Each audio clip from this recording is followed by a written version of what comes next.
자, 어떻게 멸망하는 것인가 이제 볼 텐데요. 거의 교재에 있는 내용을 중심으로 해서 이거는 좀 살펴보도록 하겠습니다.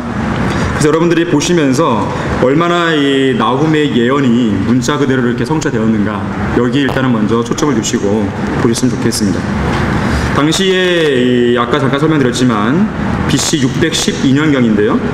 아시리아 제국이 이제 점점 쇠락하고 있을 무렵에 이 당시의 속국이었던 바빌론이 세력을 키워갑니다. 그러면서 바빌론이 이 옆에 있던 메대 족속과 연합군을 편성해서 아시리아의 수도 니느웨를 공격해요. 니느웨가 3개월 동안 포위를 당했거든요. 역사적으로 그렇습니다. 근데 이런 관한 예언이 거기 3장 11절에 19절에 나와요. 자, 나훔 3장 11절 한번 보겠습니다. 3장 11절 보시게 되면 먼저 이렇게 말씀하죠. 너 또한 취하게 되어 스무리니 그랬어요. 실제로 니느웨 거민들은 이 바빌론 군대가 쳐들어오자 너무 무섭잖아요. 무서워서 용감하게 싸우지 못하고 막 허둥댑니다. 방황을 하게 되고, 그러면서 숨을 곳을 찾아서 이들은 도망치기 바빠요. 그런 내용을 지금 설명하고 있습니다. 산으로 도망치든 동굴로 숨든 땅속에 그들이 파놓은 굴에 숨든 아니면 구덩이로 들어가든, 자, 어쨌든 그들은 너무 무서워서 숨게 되는데 바로 그 모습을 지금 예언을 해주고 있죠. 계속 보시면 내가 또한 원수로 인하여 힘을 구하리라. 무슨 말이냐면 이 아시리아가 이제 바빌론에 대항하기 위해서 주변 국가와 군사 동맹을 맺는다는 그런 내용이에요. 그냥 그렇게 당할 수는 없을 거 아니겠어요. 어떻게든 살아야 되니까. 하지만 12절에서 보듯이 그러한 노력이요 수포로 돌아갑니다. 너의 모든 요새는 처음 익은 무화과 열매들이 달린 무화과 나무들 같아서 흔들리면 먹는 자의 입속으로 떨어지리라. 자, 무화과 나무에 처음 익은 이 열매들은 그냥 한 번만 살짝 흔들어도요 쉽게 떨어지는 속성이 있습니다. 바로 그런 상황이 지금 니느웨예요. 누가 좀 흔들어도 그냥 무너질 것 같은 그런 상황이에요. 그만큼 니느웨의 모든 견고했던 그런 요새들이 아주 무기력하게 바빌론의 수중으로 떨어지는 모습을 지금 묘사를 해주고 있어요. 심지어 13절에 보니까 아시리아 군대를 여자들에게 묘사합니다. 전의를 상실한 그 모습, 무기력해져서 용감히 싸우지도 못하고 남자답지 못하고 또 성읍도 방어하지 못하는 그러한 모습을 여자들에 비유해서 설명을 해주고 있어요. 또 14절에서는 성읍이 포위당할 것도 예언하죠. 포위됨을 대비하여 너는 물을 기르며 뇌 요새들을 견고케 하라. 진흙에 들어가서 흙반죽을 밟고 벽돌 가마를 튼튼하게 만들라. 자, 사실 이것은 하나님께서 나훔을 통해 아시리아를 조롱하시는 내용입니다. 너희가 전쟁을 해보겠다고? 지금 바빌론이 포위를 해오는데 그 포위됨에 맞서 싸워보겠다고? 한번 해봐라 이거예요. 물을 길어와봐. 전쟁에서 물은 되게 중요하죠. 식량만큼 중요합니다. 그래서 물을 길어와서 저장을 해봐야 되는데 해볼 때만 한번 해보라는 거예요. 지금 하나님께서 도전하시는 거예요. 지금 요새들 한번 견고하게 해보라는 거예요. 진흙에 들어가서 흙반죽을 밟고 벽돌 가마를 튼튼하게 만들고, 즉 진흙을 이겨서 벽돌도 더 만들어서 그걸 가지고 견고한 요새를 한번 만들어보라 이거예요. 예. 심지어 15절 보게 되면 그 후반부에 보시면 싸울 수 있는 군사들의 수를 자벌레나 메뚜기같이 한번 늘려보라고 말합니다. 특히 16절에 보니까 내가 내 상인들을 하늘의 별들보다 많게 하였으나 그랬어요. 실제로 니느웨는 상업 도시로 유명한 도시였습니다. 티그리스 유프라tes 강을 끼고 있기 때문에 상업적으로 무역을 하기가 좋은 곳이었어요. 그래서 돈을 많이 벌었고 상인들은 당시에 니느웨에서 큰 대접을 받는 위치에 있는 사람이었습니다. 자, 그렇게 장사가 잘 되다 보니까 상인들이 별들처럼 많아졌겠죠. 그것처럼 이번에는 싸울 수 있는 군사들, 용사들의 수도 한번 늘려보려면 늘려봐라 이거예요. 너희들 상인들 많다며? 그렇게 많이 늘려왔다며? 자, 이번에 바빌론이 쳐들어왔는데 군사들의 수도 한번 늘려보지. 지금 하나님이 조롱하시는 겁니다. 너희들이 대비해보려면 해보라 이거예요. 너희들이 아무리 그렇게 해도 하나님께서 정하신 멸망을 피해갈 수 없을 거야. 이 메시지를 지금 나훔은 던지고 있는 것입니다. 실제로 니느웨는 그렇게 해보지만 역시 하나님의 정해놓으신 멸망을 피해갈 수 없습니다.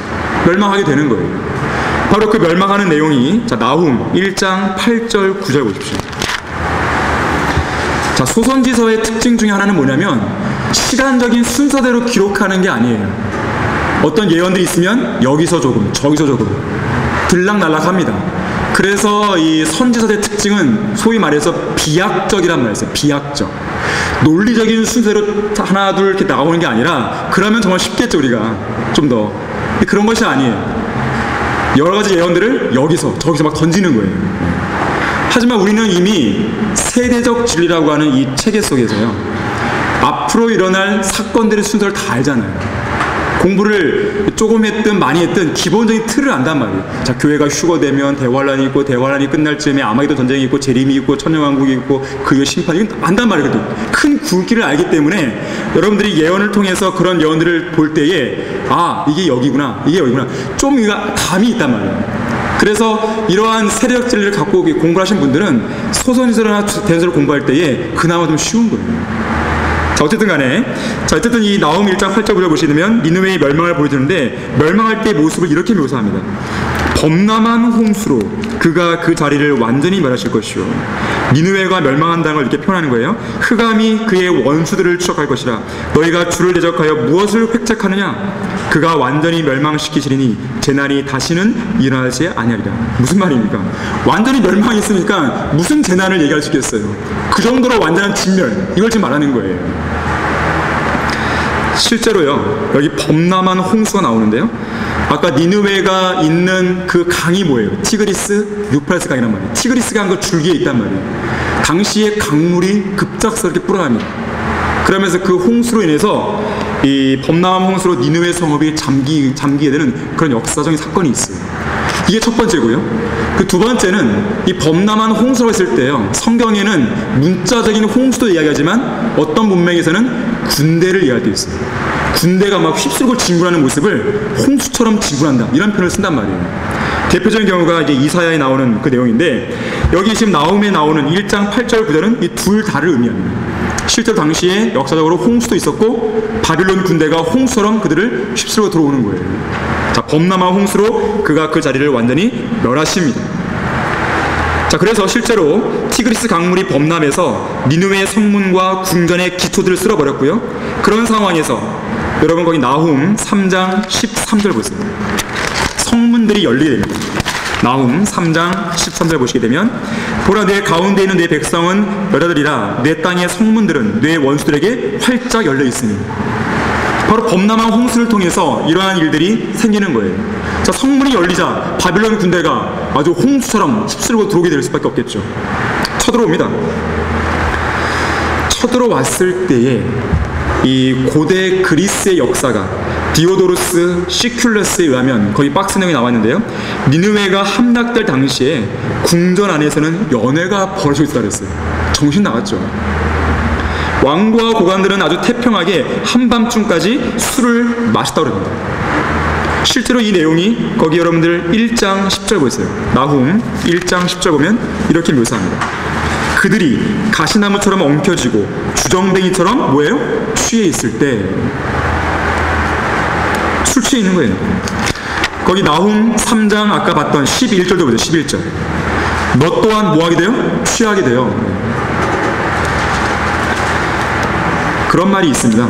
이 망국의 길, 망하는 길, 망하는 나라죠. 망국의 길로 들어선 국가는 처음에는 약물과 술로 인해서 공격을 받고, 그 마지막에는 전쟁이 일어나서 수많은 희생자들을 내고 망하게 된다. 그래서 어떤 나라가 망한다, 그럼 징조가 일어나요. 약물, 술, 그리고 끝에는 전쟁이 일어납니다. 결국 끝나버리는 거예요. 자취를 감추죠. 아시리아가 바로 그 전철을 밟은 거예요, 실제로. 나중에 바빌론도 어때요? 여러분 다니엘 5장에 보게 되면 벨사살 왕 때 흥청망청 술 맛을 하잖아요. 그때 손가락 하나가 나타나갖고 바빌론의 종말을 고하잖아요. 그때 상황에 이미 페르시아 군대가 바빌론을 함락시키기 위해서 둘러싸고 있었어요. 근데 이 벨사살 왕은 이 바빌론이라고 하는 지리적인 조건, 천연의 요새, 이것만 믿고 못 들어와, 술 마셔. 그러나 결국 성문이 열리게 됩니다. 바빌론은 아시리아를 통해서, 아시리아가 왜 망했는지 교훈을 얻었어야 되는데 교훈을 못 얻은 거예요. 똑같은 길을 그대로 바빌론으로 걷게 됩니다. 자, 우리가 왜 역사를 배우겠어요? 교훈을 얻는 거예요. 하지만 대부분의 사람들은 교훈을 안 배워요. 그래서 개인의 역사를 보더라도요, 같은 일이 계속 반복돼요. 죄 짓고 혼나고, 죄 짓고 혼나고, 죄 짓고 혼나고. 교훈을 배우면 죄를 당당히 딱 그만두죠. 아, 내가 징계를 받았었지. 더 이상은 안 되지. 근데 교훈을 못 배운 사람은 또 지어요. 또 징계를 받고 또 자백하고. 그러한 일만 반복하는 사람들이 있는 거예요. 그건 비참한 사람이에요. 역사로부터 교훈을 배워야 돼요. 자, 니느웨는 이처럼 바빌론 군대가 성읍 안에 들어오는 바로 그 순간까지도 술잔치를 벌이게 됐어요. 고관들은 주정뱅이처럼 술에 취해 있었습니다. 바로 그때 바빌론 군대가 잘 마른 그루터기처럼 니느웨 성읍을 불태워버린 거예요. 거기 3장 13절 다시 보시면요. 보라, 내 가운데 있는 내 백성은 여자들이라. 내 땅의 성문들은 내 원수들에게 활짝 열려있으니 불이 내 빗장들을 삼키리라. 성읍을 불태워버립니다. 15절도 보세요. 거기에는 너를 삼킬 불이 있을 것이며 칼이 너를 베어버리니. 바빌론 군대가 니느웨 성읍을 칼로 완전히 쓸어버립니다. 근데 그 모습이 마치 뭐와 같냐면 16절에 보세요. 자벌레가 곡식을 먹어치우듯이 헤쳐버린 거죠. 지금 메뚜기 떼가 기선을 부리잖아요. 페르시아 쪽에. 바로 그와 같은 모습이에요.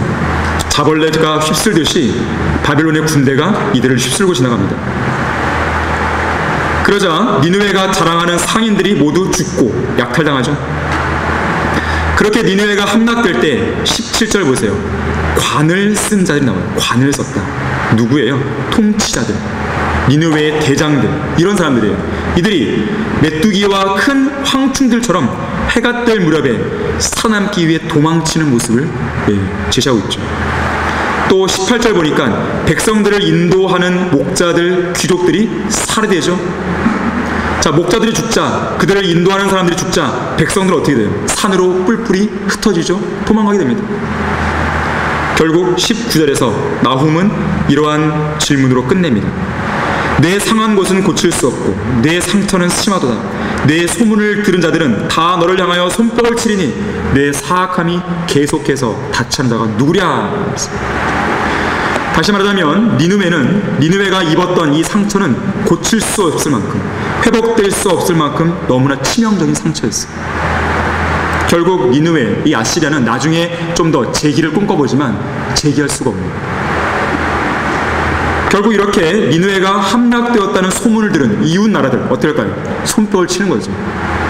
그렇게 우리를 괴롭히고 아주 잔인하게 우리를 다루었던 그 니느웨가 망했다는 거예요. 그리고 손뼉을 치며 매우 기뻐하는 거예요. 하지만 끝났을까요? 아니에요. 아시리아보다 더 포악한 민족 바빌론이 그들을 괴롭히는 거예요. 그게 인간의 역사예요. 인류의 역사입니다. 자, 예언은 미리 기록된 역사라고 말씀드렸어요. 실제로 니느웨는 역사적으로 멸망합니다. 바로 나훔이 이렇게 예언한 대로 멸망을 예언한 지 약 100여 년 이후에 그 예언대로 정확히 이대로 이루어지는 거예요. 하나님께서는 단 한 번도 그분의 예언을 성취함에 있어서 시간을 어기신 적이 없습니다. 일찍이 선지자 요나는 3일길이나 되는 큰 성읍 니느웨를 다니면서 40일이 지나면 니느웨가 무너지리라 경고했어요. 그때 니느웨는 회개했습니다. 그리고 멸망은 유보가 됐어요. 하지만 나훔이 이렇게 전파했을 때는 니느웨는 정신을 못 차리죠. 결국 쇠라기를 쭉 걸어가면서 100년 뒤에는 니느웨가 완전히 이렇게 함락이 되는 것입니다. 자, 그러면 니느웨가 왜 멸망했는가? 첫 번째는 그들의 포악성이에요. 포악성. 이거는 바빌론이 멸망한 이유와도 똑같아요. 포악함. 거기 3장 1절 보세요. 3장 1절. 그들의 포악성을 이렇게 표현합니다. 피 흘리는 성읍에 화 있으리라. 니느웨를 지금 말하는 거예요. 그곳에는 온통 거짓말과 강도짓이 가득하며 약탈이 떠나지 않으니. 니느웨는 피 흘리는 성읍이었어요. 아시리아의 왕들은 전쟁광으로 유명합니다. 전쟁광이에요. 아주 잔인하기로 정평이 나 있는 민족입니다. 그래서 이런 말이 있어요. 어떤 나라를 이 아시리아가 정복하면요, 재산을 약탈하는 것, 이건 기본이고, 포로들을 잡아가잖아요. 포로들을 잡아갈 때 그냥 얌전히 밧줄에 묶어서 끌고 가는 게 아니에요. 그들의 이 코를 꿰어서 끌고 갑니다. 마치 소처럼. 반항하는 사람이 있다 그러면 사막에다가요. 사막에다가 산채로 묻는데 목만 딱 빼내. 그리고 땅에 묻어버려요. 결국 햇볕에 태워 죽이는 거예요. 산채로 가죽을 벗기기도 하고요. 아이벤 여인의 배를 가리기도 하고요. 죄인들의 그 혀를 끊어버리기도 합니다. 잔인하죠. 그래서요, 이런 말이 있어요. 어떤 아시리아 군대가 우리 마을을 쳐들어온다. 우리에게 승산이 없다. 도망갈 수도 없다. 방법은 포로로 잡혀가는 거다. 그랬을 때 이 마을은 어떤 결정을 내리냐면 차라리 우리 자살하자, 죽자. 그렇게 죽느니 그냥 우리 집단 자살하자. 이런 말이 당시에는 나돌 정도였어요. 그만큼 이 아시리아 민속성, 이들은 포악성, 잔인합니다. 하지만 이것 때문만으로 하나님께서 심판하신 건 아니에요. 더 근본적인 목적은 바로 하나님의 백성, 북왕국 이스라엘을 멸망시킨 민족 아니겠어요? 물론 하나님께서는 북왕국 이스라엘을 멸망시키기 위해서 아시리아를 쓰셨어요. 그들은 심판의 도구였어요. 그러나 하나님께서 어떤 정해주신 범위를 초과해버리는 거예요. 그러면서도 우리가 믿는 신이 하나님보다 우월해서 우리가 북왕국 이스라엘을 멸망시킨 거예요. 교만해져 버린 거죠. 하나님은 가만 놔둘 수가 없죠. 바로 그들을 공격하고 괴롭히시는데 우리가 나훔 1장 2절에 보았듯이 복수하시는 거예요. 복수. 안갚음하시는 거예요. 분노를 이들에게 쏟으시는 것입니다. 바로 그것이 니느웨가 멸망한 원인이었습니다. 자, 39페이지 보겠습니다. 자, 갈릴리 출신의 두 선지자 누구죠? 요나, 나훔. 너무 쉬운 문제죠? 우리가 배우고 있는 내용이죠. 나훔의 예언은 다른 소선지자와 다르게 상당히 긍정적이다. 아니죠. 나훔뿐만이 아니라 모든 선지자들이요, 대부분 부정적이에요. 선지자 요나가 니느웨의 멸망을 예언한 지 100년 만에 그 예언대로 정확히 이루어졌다. X죠, X. 요나가 아니라 누구예요? 나훔. 함정입니다, 함정. 나훔이죠, 나훔. 요나는 아니었죠. 4번. 어떤 성읍이에요? 피 흘리는 성읍. 그들의 포악성을 보여주는 대목이에요. 5번. 하나님은 질투하시며 주는 복수하시노다. 복수. 주는 복수하시며 진노하시고 주는 그의 대적들에게 안갚음을 하신도다. 그는 그의 원수로 인하여 분노를 간직해 두시는도다. 지금 누구를 향한 거예요? 니느웨를 향한 것이죠. 하나님의 원수, 하나님의 백성의 원수들인 니느웨를 향해서 이렇게 복수를 하시는 하나님의 모습을 보게 됩니다. 자, 근데 중요한 게 있습니다. 이제 두 번째 시간인데요. 여러분들이 이것만 기억해서는 안 돼요. 아, 하나님께서 니느웨를 멸망시키시고 하나님의 백성의 원수들인 니느웨를 망하게 하셨지. 이것만 보는 사람은 성경에서 10%만 아는 거예요. 이것을 아는 사람들이 누구냐면 근본주의자들이에요. 미국의 근본주의자들 있잖아요. 이들은 성경을 문자 그대로 믿는다고 이야기합니다. 그러면서 여기에만 국한시키는 거예요. 아, 역사적으로 니느웨에게 적용됐어. 그리고 끝. 이러면 여러분들 성경을 공부할 수가 없어요. 여기서 한 걸음 더 나가야 되는데 이게 더 중요한 부분이에요. 즉, 이러한 내용들은 단순히 역사적으로만 끝나는 게 아니다는 거예요. 니느웨의 멸망, 이것으로 끝나는 게 아니라 이걸 통해서 미래의 어떤 사건을 지금 하나님께서 보여주시는 거예요, 실제로. 자, 그래서 예언에 여러분들 중요한 특징이 있는데 이거 하나만큼 반드시 기억해두세요. 선지서를 배울 때 반드시 기억해야 될 용어예요. 이중적인 적용이다. 딱 하나에만 적용되는 게 아니라는 거예요. 이걸 통해서 미래에 일어날 어떤 사건을 또 보여주고 있는 거예요. 이건 아직 일어나지 않았기 때문에 예언이죠, 예언. 우리에게는 예언. 니느웨가 멸망한 건 뭐예요? 이미 과거예요. 물론 나훔의 시대로 본다면 미래죠. 나훔은 미래의 일을 예언한 거 아니겠어요? 앞으로 니느웨가 멸망할 거야. 근데 우리로 본다면 뭐예요? 니느웨 멸망했잖아요, 이미. 아시리아 망했단 말이에요. 우리에게는 과거가 됐단 말이에요. 그래서 사람들이, 미국의 근본자들은 그것만 딱 해석을 끝내버리는 거예요. 더 이상 여기서 예언을 발견하지 못하는 거예요, 그들은. 근데 여러분들이 왜 이게 중요하냐면 선지서를 공부하면요, 분명히 니느웨에게 적용이 돼요. 그런데 니느웨에게 적용하기 어려운 구절들이 나온다는 거예요. 그럼 이건 어떻게 적용할 거예요? 그래서 사람들이 비유적으로 해석하려는 거예요. 분명히 이것은 니느웨, 과거의 사건인데 아무리 봐도 과거에 이 일은 안 일어났단 말이에요. 이건 문자 그대로 보면 안 돼. 이건 비유적으로 그 안에 있는 이면을 들여다봐야 돼. 그래서 성경 해석이 막 망가져 버리는 거예요. 자, 성경 해석의 가장 기본, 문자적인 해석. 반드시 이걸 견지해 두셔야 돼요. 성경의 다른 예언들이 문자 그대로 이루어졌다면 아직 이루어지지 않은 것들도 어떻게 돼요? 문자 그대로 이루어질 거라고 믿으셔야 돼요. 그것이 우리가 성경을 공부하는 올바른 자세입니다. 성경을 해석하는 올바른 자세예요. 일반 교회들 보세요. 예수님의 십자가와 연관된 예언들 문자 그대로 믿죠. 안 믿는 사람 없습니다. 믿어요. 그 사람들이 자유주의자들이 아니고서 성경을 아예 믿지도 않는 그런 사람들이 아니고서는 믿어요. 그런데 중요한 건 뭐예요? 재림에 관한 예언들은 문자 그대로 안 믿어요. 그게 문제인 거예요. 그래서 성경 해석이 막 뒤죽박죽 엉망진창이 돼버리는 거예요. 자, 초림에 관한 예언들을 문자 그대로 믿는다면 아직 일어나지 않았지만 재림에 관한 예언들도 문자 그대로 일어난다고 믿어야 되는 것이에요. 그게 바로 상식적인 것이고 제대로 된 성경적인 믿음입니다. 그래서 여러분들이 선지서를 공부할 때는 반드시 이거를 기억하셔야 돼요. 자, 나훔도 그렇게 보셔야 됩니다. 그래서 여러분들은 역사적으로 나훔의 예언은 니느웨의 멸망 공부하신 거예요. 하지만 이걸로 끝나면 안 된다는 겁니다. 두 번째, 이걸 보셔야 돼요. 교리적으로 니느웨가 예표하고 있는 적그리스도의 왕국을 장차 예수님이 재림하셔서 그들을 진멸시킬 거야. 그 내용을 여러분들이 공부하게 되면 선지서를 올바르게 공부했다라고 말할 수 있는 거예요. 이걸 빼버리게 되면요, 성경의 3분의 2 이상은 덮고 넘어가야 돼요. 그냥 깨달을 수가 없어요. 3분의 1만 내가 이해하는 거예요. 3분의 1도 제대로 이해하지 못하는 거죠. 자, 성경의 문자적인 해석은 아주 중요합니다. 특히 예언을 공부할 때는 제일 중요한 부분이에요. 그거에 입각해서 여러분들이 이러한 내용들을 공부할 수 있다고 한다면 이 선지서를 공부하는 게 좀 더 풍성해집니다. 풍성해져요. 사실 여러분들이 첫 번째 시간에 공부한 역사적 적용만 놓고 보더라도요, 많은 지식을 배운 거예요, 지금. 정말로 예언대로 이루어졌네. 그걸 확인했잖아요.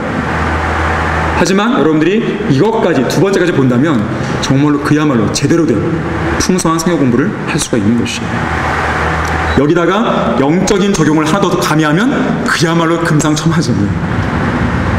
성경 공부는 이 세 가지입니다. 그래서 여러분들이 어떤 구절을 대할 때 역사적인 적용, 그리고 교리적인 적용, 교리가 가장 중요해요. 그 다음에 영적인 적용. 성경을 가르치는 것도 마찬가지예요. 그 세 가지를 두루두루 가르칠 수 있는 성경 교사는요, 정말 잘 가르치는 교사예요.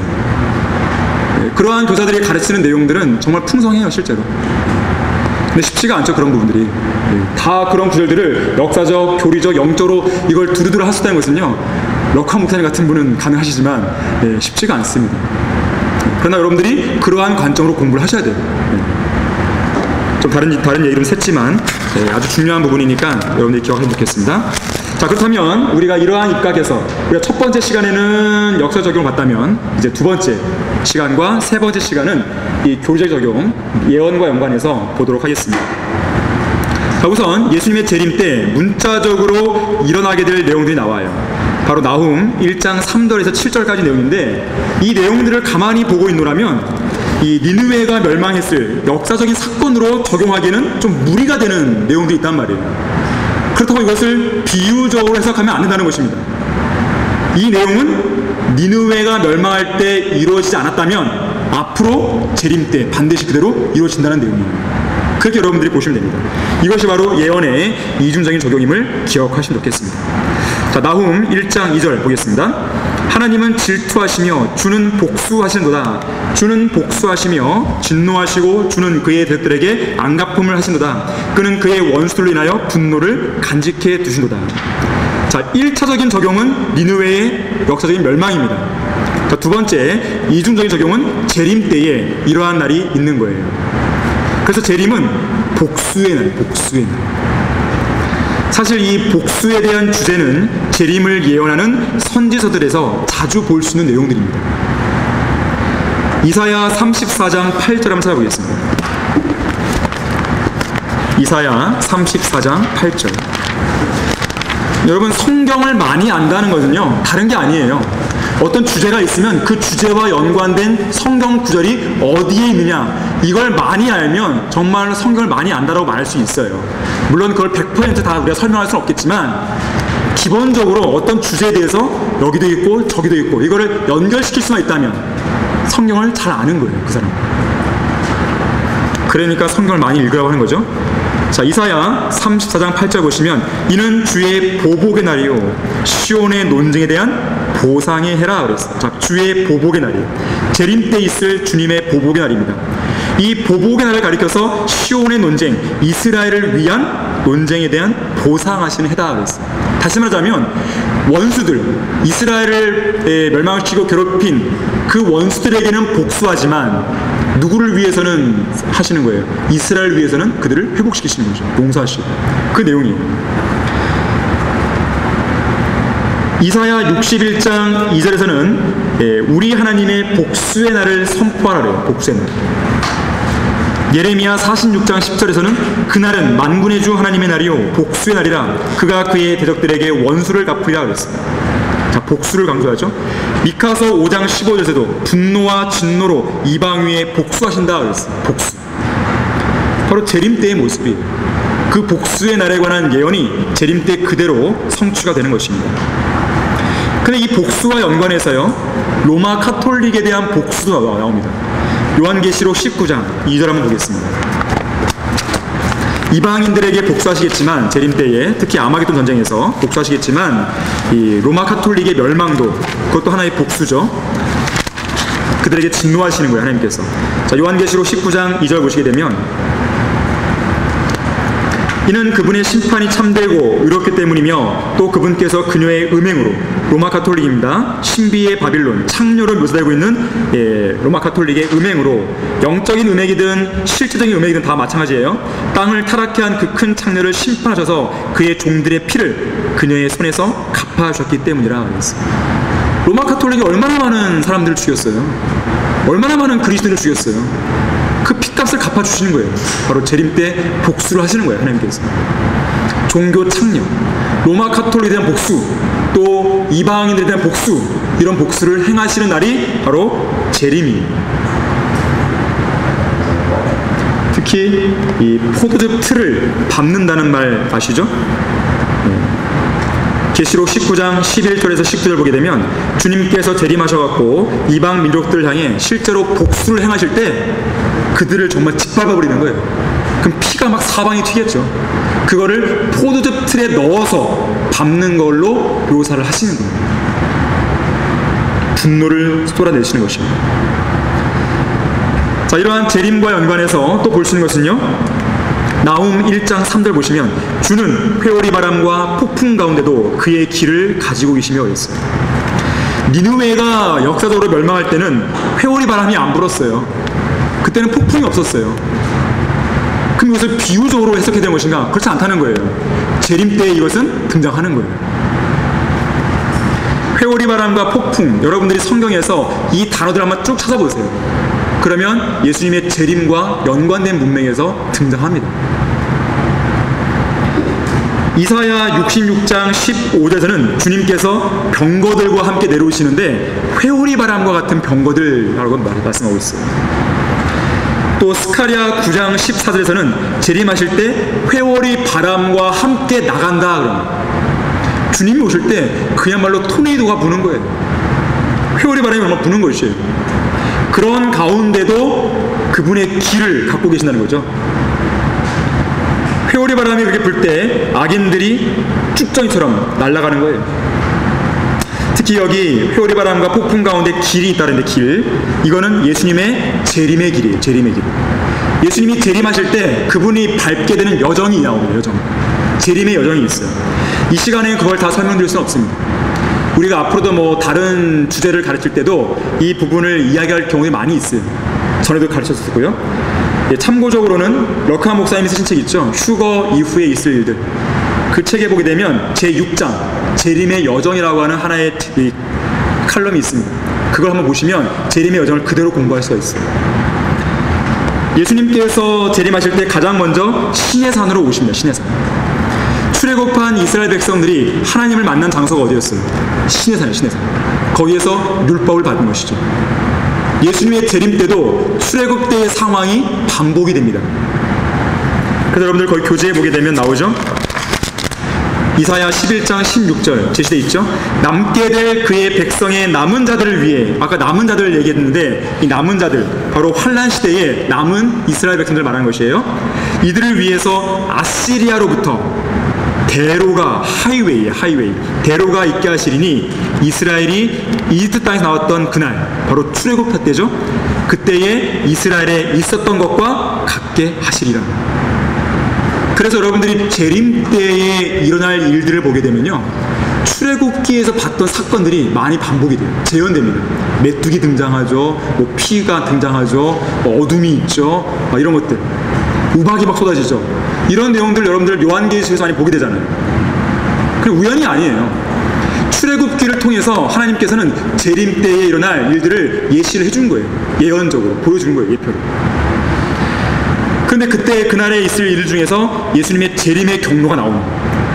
출애굽한 이후에 이스라엘 백성들이 그 경로로 쭉 따라 올라옵니다. 올라오면서 카나안 땅으로 입성하게 되잖아요. 바로 그 경로를 그대로 따라가게 되는 거예요. 그 재림에 대한 경로를 거기 교재에다가 성경 구절과 함께 제시해놨으니까요. 여러분들이 나중에 따로 하나 다 찾아가시면서 공부를 하면 좋겠어요. 여기에서는 그림으로만 잠깐 보여드릴게요. 이게 이스라엘 땅인데요. 출애굽을 하죠. 이렇게 라메세스에서 출애굽을 쭉 합니다. 시내 광야에서 방황 좀 하다가 쭉 올라가잖아요. 이렇게 이 경로를 예수님이 재림 때 따라가시는 거예요. 그래서 시내산 처음 내려오신 산 내려오셔서 쭉 올라갑니다. 이 구절들을 찾아보게 되면 이 경로를 따라서 결국 예루살렘으로 입성하시는 모습을 보게 됩니다.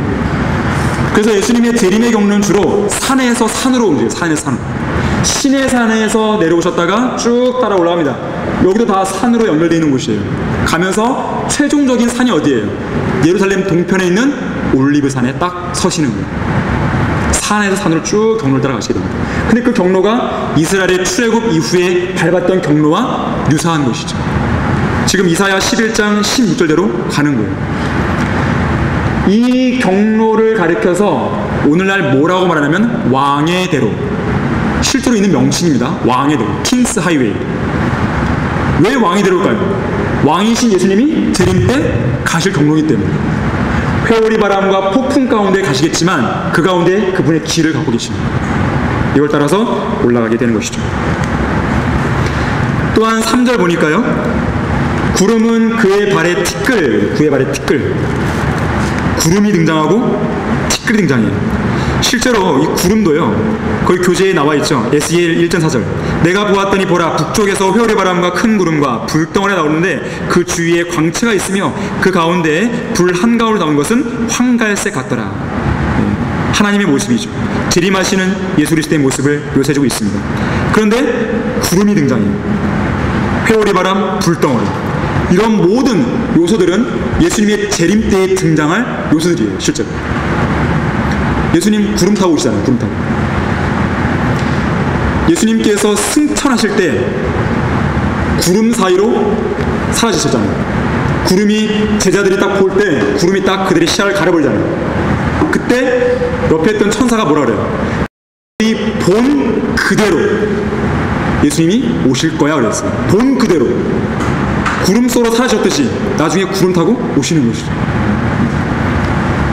이걸 흉내내는 문학 작품이 뭐예요? 손오공. 사탄이 그런 거예요. 예수님의 그런 재림에 관한 이런 진리들을 그런 문학 작품들로 희석시켜버리는 거예요. 그걸 여러분들이 아셔야 돼요. 대중문화라고 하는 것은요, 결국 사탄이 그 배후에서 움직이는 것입니다. 우연이 아니에요. 성경에서 다 모방해서 이거를 진리를 못 깨닫게 다 희석시켜버리는 것입니다. 자, 구름은 예수님의 재림과 연관되는 것이, 특히 여기 에스겔 1장 4절에서요 그 구름 주위에 뭐가 있어요? 광채가 빛나죠. 여러분 마태복음 17장 변형산 사건이 나오는데 그때에 예수님께서 얼굴이 해처럼 빛나죠. 또 빛나는 구름이 그 산에 있었어요. 빛나는 구름. 예수님의 재림을 보여주는 바로 그 사건에 빛이 등장하고 구름이 등장합니다.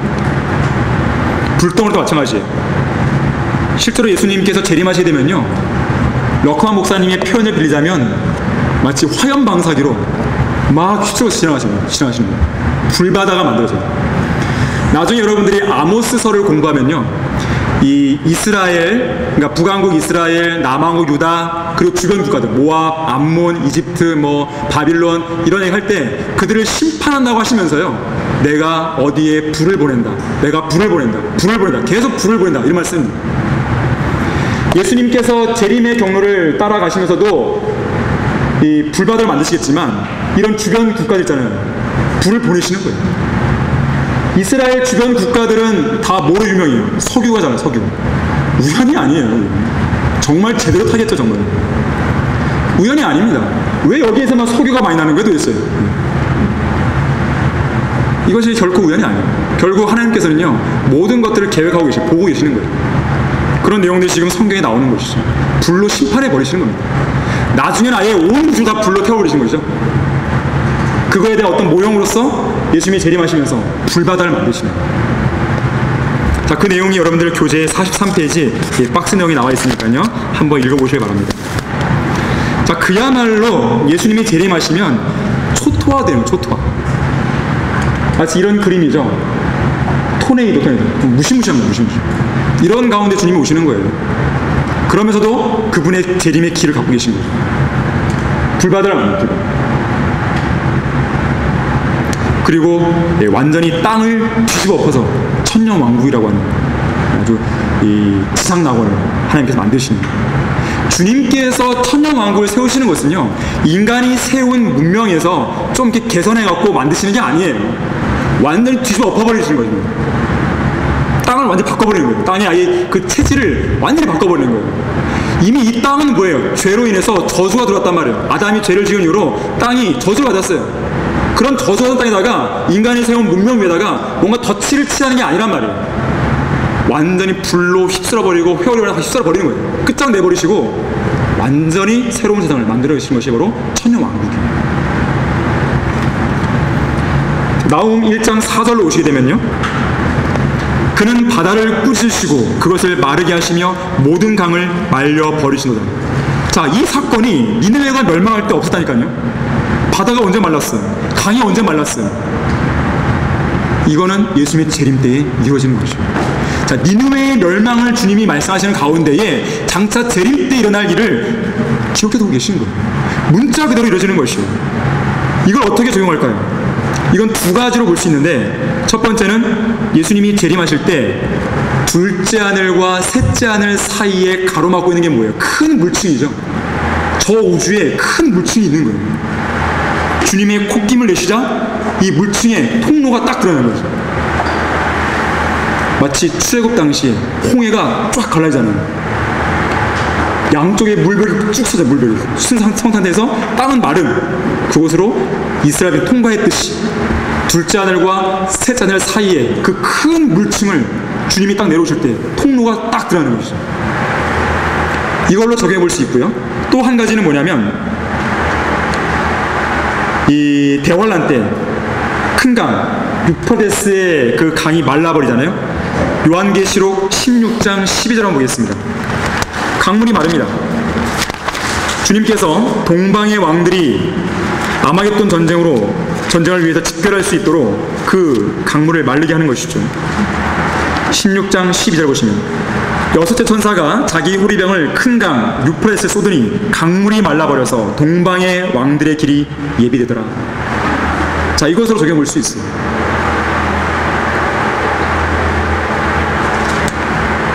다섯 번째로 나훔 1장 5절 보시면, 산들이 그의 앞에서 진동하며 작은 산들이 녹아내리고 땅이 그의 면을 타나니 실로 세상과 그 안에 거하는 모든 것이로다 그랬어요.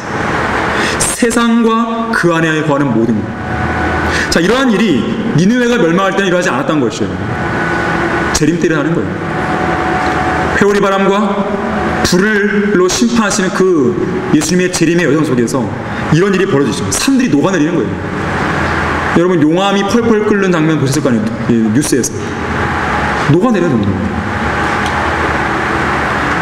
미카서 1장 3절과 4절도요.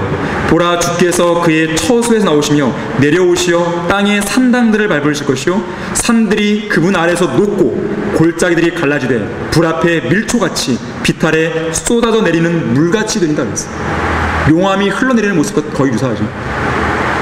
자, 재림하시는 예수님께서 땅의 산들을 밟으시고 오실 때 산들은 녹는 거예요.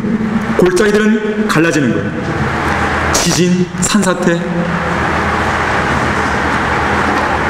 예수님의 재림을 공부하다 보면 산도 많이 나와요. 산을 밟고 오시는 모습이 등장합니다. 산. 우리 잠깐 시편 121편 1절 2절 보겠습니다.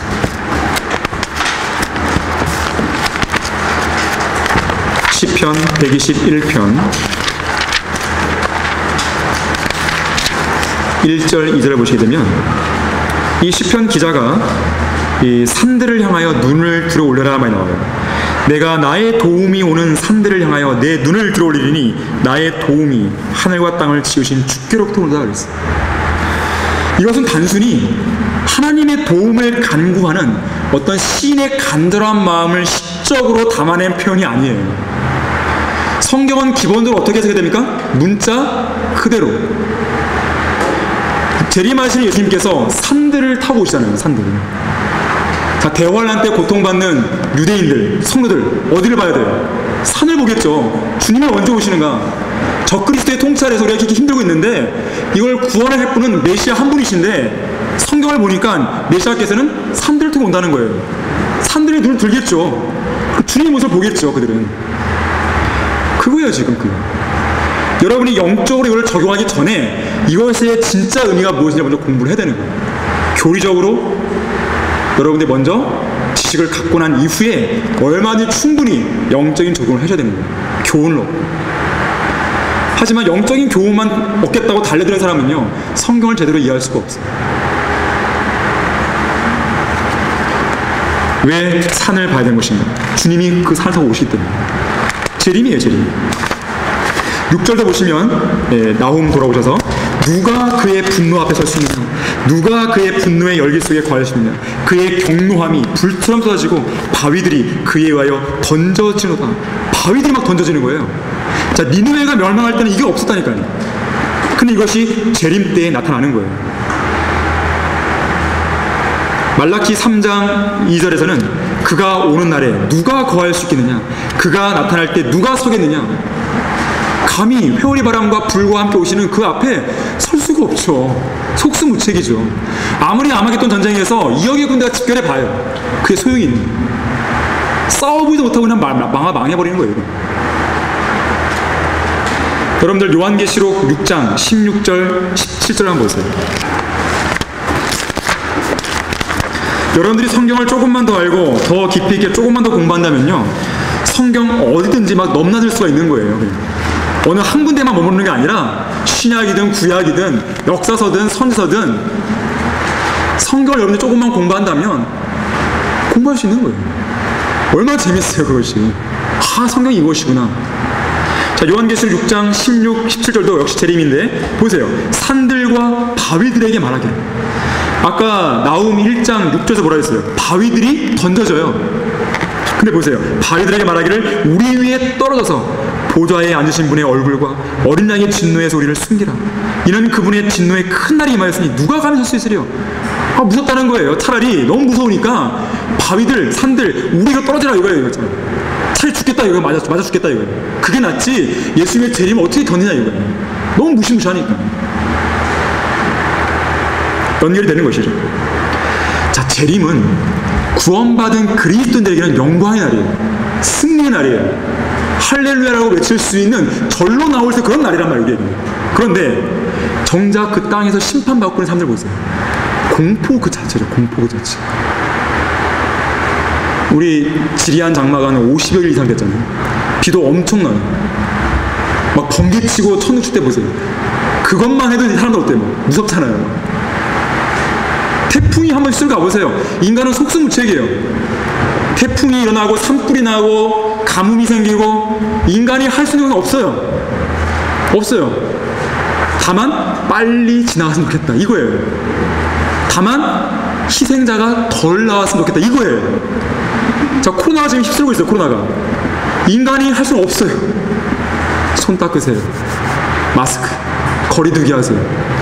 근본적인 해결책이 안 되는 거죠. 대재앙이 있으면 인간이 할 수 있는 아무것도 없습니다. 없어요.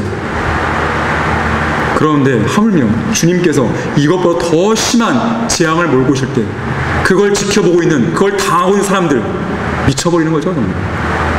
그래서 누가복음 21장 26절에서는요 사람들이 실신할 거예요. 실신하는 정신을 잃어버리는 거예요. 속수무책. 무서운 날입니다. 7절에서는 고난의 날이다. 고난의 날. The day of trouble. 고난의 날. 예레미야 30장 7절에서는 야곱의 고난의 때. 이게 뭐예요? 대환란. 대환란은 고난의 때예요. 고난의 때. 우리가 현재 생활에서 겪고 있는 이런 고난은 비교가 안 되는 거예요. 그거는 게임이 안 되는 거예요. 특히나 지금 우리가 겪는 고난은 뭐예요? 장차 우리가 받을 상급, 유업을 위해서 준비하는 거 아니겠어요? 어떻게 보면? 하지만 대환란 때, 재림 때에 예수님이 분노 가운데 쏟으시는 그 고난은요 그야말로 그런 고난이에요. 정말로. 거기는 자비가 없어요. 용서가 없어요. 진노 그 자체를 다 쏟아부으시는 거예요. 정말. 예수님이 십자가에 달려 돌아가실 때 하나님께서는 인류의 모든 죄를 위해서 그분의 모든 진노와 분노를 예수님의 한 분 위에 그 순간 다 쏟으신 거예요. 그럼에도 불구하고 너희들이 예수님을 안 믿었어? 예수님을 그렇게 믿으라고 너희들을 위해서 예수님이 십자가에 죽었는데 그런 죄가 되시고 저주가 되시고 그 분노를 다 감당하셨는데 그래도 안 믿어? 결국 너희들 남은 것은 하나님의 진노라는 재림 때 있어요. 그때는 감당할 수 없는 거예요. 하나님의 자비를 얻을 수 있는 길은 생명이 붙어있는 바로 지금이에요. 이 순간. 그렇지 않으면 이젠 자비 없는 심판이 그들에게 주어지는 거죠. 무시무시한 것입니다. 여러분 거기 잠시 교재 44페이지다가요 여러분 좀 참고하시라고 해서 제가 하는 것인데 우리가 지금 재림을 배우고 있는데 이 재림과 연관해서요 이런 일들이 반드시 일어나게 되어 있어요. 이런 모습을 우리는 지금 목도하고 있는 거예요. 지금 코로나 이런 질병이 휩쓰는 것이요 과거에 정말 이렇게 있었던 것이 있었지만 정말 여러분들이 우리가 실제로 경험하고 있잖아요. 지금. 주님 오실 날 얼마 안 남은 거예요. 이것이 계속 존속되면요 경제는 붕괴가 되게 있어요. 사람이 장사를 못해요. 그러면요 결국 부라고 하는 것은요 물질이라고 돈이라고 하는 것은 어느 한 사람 몇몇 사람에게 집중이 됩니다. 결국 가진 자는 더 많이 갖게 됩니다. 돈을 못 가진 자는 경제활동 못하다 보니까 안 돼요. 결국 그 부라고 하는 것은 나중에 적그리스도에게 집중이 됩니다. 적그리스도가 전 세계를 통제하게 돼요. 세금을 거둘 것이고 배급을 할 것이고 결국 세상은 공산주의로 들어가게 되는 거예요. 지금 보세요. 정부가 뭐하고 있어요. 지금 정부가 지금 뭐하고 있어요. 통제야 통제. 50명 10명 모이지 말라고 그래요. 예배드리지 말라고 그래요. 아 어쩔 수 없습니다 그러잖아요 사람들이. 그런 사람 어쩔 수 없잖아요 지금 상황이. 모이면 질병이 퍼지니까. 근데 그것이 결국에는 어때요? 적그리스도가 등장하기에 딱 좋은 유리한 환경으로 가는 거예요. 얼마 안 남았습니다 진짜. 얼마 안 남았어요. 오래 안 가요 이제. 주님 오시는 거예요 이제. 자 그러한 내용들 여러분들 좀 이렇게 경각심을 가지라고 제가 표시를 해놨습니다. 다시 나홈으로 오시게 되면 재림과 관련해 또 하나의 우리는 중요한 예언에 직면하는데 바로 적그리스도에 관한 예언들이에요. 적그리스도. 니느웨로 묘사가 되고 있는 아시리아 왕으로 묘사가 되고 있는 바로 적그리스도에 관한 예언을 우리는 보게 됩니다. 자 1장 11절 보니까 이 적그리스도를 사악한 지략가로 설명하고 있어요. 사악한 지략가. 주를 대적하여 악을 획책하는 자가 내게에서 나오나니. 지금 직접적으로 본다면 아시리아 왕이 아니겠습니까? 니느웨니까. 니느웨에게서 나온다 그랬어요. 그는 사악한 지략가. 악을 획책해요. 누구를 대적해서? 주님을 대적해서. 창세기 10장 9절에 보게 되면 주 앞에서 힘센 사냥꾼 nim롯이 등장합니다. 주 앞에서 힘센 사냥꾼이에요. 주 앞에서. 주 앞에서란 말은 주를 대적한다는 말이에요. 그런 사악한 지략가 적그리스도입니다.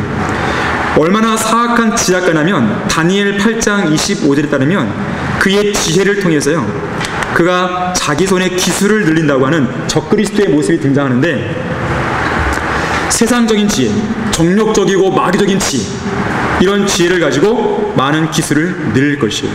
그런 가운데 주님을 대적하는 것이죠.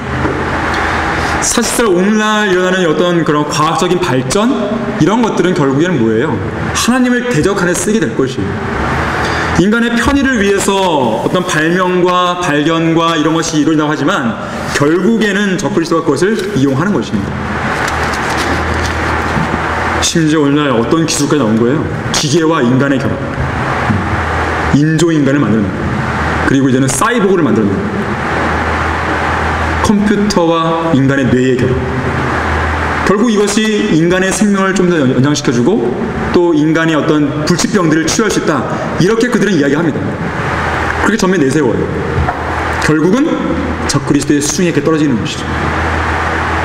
하나님을 대적하는 기술로 발전이 될 것입니다. 또한 12절에 보니까 그들이 비록 평화롭고 수가 많을지라도 그랬어요. 다니엘 5절과 11장 21절에 가면 평화를 무기로 적그리스도는 씁니다. 적그리스도는 박애주의자, 평화주의자로 등장할 것이에요. 처음에. 안 그렇겠습니까? 경제가 붕괴되고 이런 어려운 시국에 적그리스도 딱 등장해갖고 나만 믿으면 다 해결해 줄 거야. 나는 너희들의 편이야. 나만 믿어. 평화주의자, 박애주의자로 등장합니다. 그런데 적그리스도의 편에 서지 않은 사람은 어떻게 해요? 죽이는 거예요. 어떤 명목으로? 평화를 명목으로. 너희들은 평화에 반대되는 사람이에요.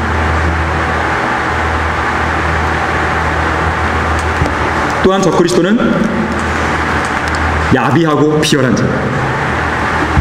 14절에서 주께서 너희에 관하여 한 명령을 줬으니 다시는 내 이름이 전파되지 않으리라. 내가 내 신들의 집에서 새긴 형상과 부화만든 형상을 멸절할 것이요 내가 뇌 무덤을 만들리니 이는 뇌가 야비하니라. 다니엘 11장 21절에서도 적그리스도를 비열한 사람이다, 비열하다. 또 마지막으로 2장으로 나훔 2장으로 넘어오게 되면 이러한 적그리스도를 파괴하는 자로 묘사해요. 나훔 2장 1절에서. 또 사자로 묘사해요. 사자 그러면 사탄이 떠오르죠. 울부짖는 사자. 적그리스도는 뭐예요? 사탄의 화신이죠. 사탄이 육신을 입고 하는 존재 아니겠습니까? 그래서 사탄이나 적그리스도나 사자로 묘사될 수 있는 거예요. 자, 그런데 2장 1절 보니까 파괴하는 자가 올라와 내 면전에 있으니 요새를 지키고 길을 경계하며 내 허리를 튼튼하게 하고 내 힘을 크게 강화하라. 이는 주께서 이스라엘의 탁월함같이 야곱의 탁월함을 외면하셨으며 약탈자들이 그들을 약탈하고 그들의 포도나무가지를 손상시켰습니다. 자, 야곱의 탁월함을 외면했습니다. 즉 파괴하는 자, 적그리스도가 이스라엘 땅에 올라올 때 하나님께서는 잠시 이스라엘 사람들을 적그리스도의 손에 내어주는군요. 그래서 대환란 때에 이스라엘 백성들이, 유대인들이 적그리스도의 손에 고통을 받는 것이거든요. 자, 그런 상황을 지금 묘사해주고 있어요. 적그리스도는 파괴하는 자입니다. 이런 가운데 적그리스도는 재림하실 예수님을 대적해서 아주 재빠르게 지상 최대의 전쟁인 아마겟돈 전쟁을 준비하게 되는 거예요.